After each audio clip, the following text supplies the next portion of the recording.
Are birthday boy Sai Rajesh గారిని సాదరంగా వేదిక మీదకి ఆహ్వానం. హ్యాపీ బర్త్డే రాజేష్ గారు. థ్యాంక్స్ అండి.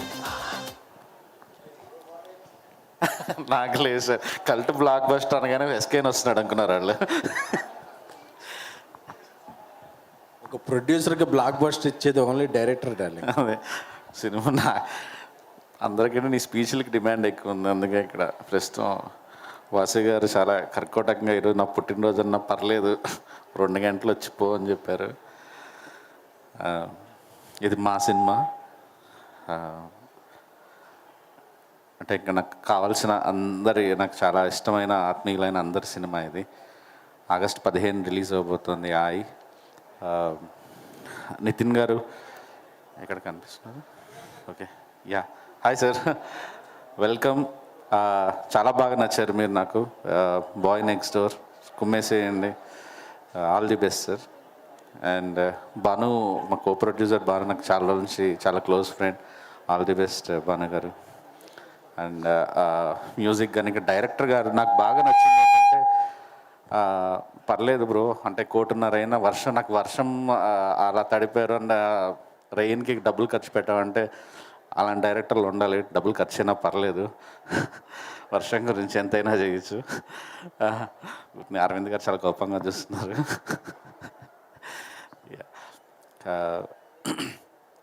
వాసు గారి గురించి చెప్పాలి యాక్చువల్లీ. అంటే అరవింద్ గారు కానీ, వాసు గారు కానీ, విద్యా గారు కానీ, ఒక టైంలో గీతా ఆర్ట్స్, J2 అంటే పెద్ద సినిమాలు అలా వచ్చేవి.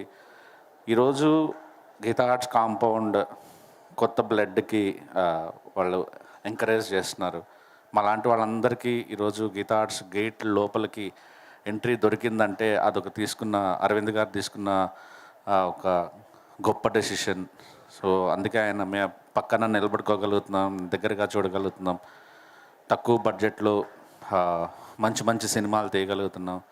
దానికి ఒక వాసు గారిని ఆయన ఎంకరేజ్ చేసి వాసు గారి ఇద్దరు మా అందరినీ ఎంకరేజ్ చేయడానికి మాలాంటి వాళ్ళకి చాలా హెల్ప్ అవుతుంది. ముందు అరవింద్ గారికి థ్యాంక్స్ చెప్పుకుంటున్నాను సార్, ఇంత పెద్ద బ్యానర్ని కొత్త డైరెక్టర్స్కి దగ్గరగా చేర్చినందుకు. అండ్ వాసు గారు చిన్న సినిమా అంటే చిన్న సినిమా అని కాదు, ఆయన ప్రతిరోజు ప్రతి క్షణం సినిమా గురించి ఆలోచిస్తారు, సినిమా గురించే ఇది ఉంటారు. ఫస్ట్ ఈ జనరేషన్కి దగ్గరగా ఉంటారన్నమాట. అంటే నాకు మీకు ఎగ్జాంపుల్ చెప్పాలంటే, బేబీ సినిమా నేను మొత్తం అంతా రాసుకున్న తర్వాత ఒక ఒపీనియన్ కోసం, ఏంటి టూ హార్డ్గా ఏమైనా రాశానా, ఒక ఒపీనియన్ కోసం అని చెప్పి వాసు గారికి కథ చెప్పాను.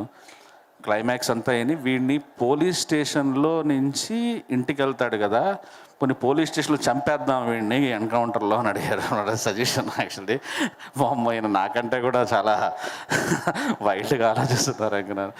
కానీ ప్రతి క్షణం సినిమా గురించి ఆలోచిస్తారు, ప్రతి క్షణం డైరెక్టర్కి ఆ ఫ్రీడమ్ ఇస్తూనే వాళ్ళని కరెక్ట్ చేస్తూ ఉంటారు వాసు గారు. విద్యా గారు మీరే నడిపించాలి మమ్మల్ని అందరినీ తొందరలో. అందరికీ ఆల్ ది బెస్ట్. శ్రీలీల గారు హాయ్ అండి, Nikhil garu hi sir. Thank you so much. Thank you Rajesh garu, thank you so much. Yes, ఇప్పుడు ఎవరిని పిలవను, ఎస్కేఎన్ గారా బన్నీవాస్ గారా? మీరే డిసైడ్ చేసుకుంటే బెటర్. నిర్మాత బన్నీవాస్ గారు. ఓకే, బన్నీవాస్ గారిని అండ్ అలా